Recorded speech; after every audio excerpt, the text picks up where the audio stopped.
So over here you can see that I have a diagram, and then right now you can see that I got the grid line over here in the back and so forth.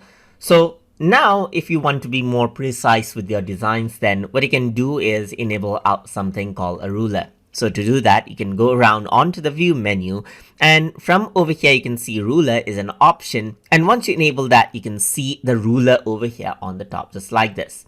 So right now the ruler is based on a certain value, that is pixel value right here. Here you can see 100, 200 and so forth.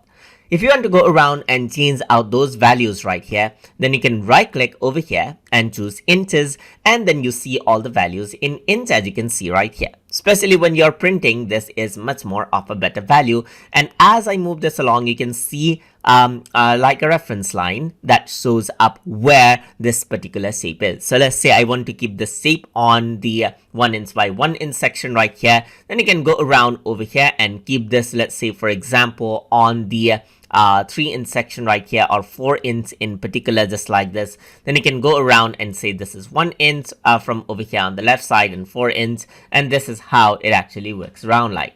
So that is how you can go around and work around with ruler right here, and then you can change it to millimeters or meters as well, depending on what you want.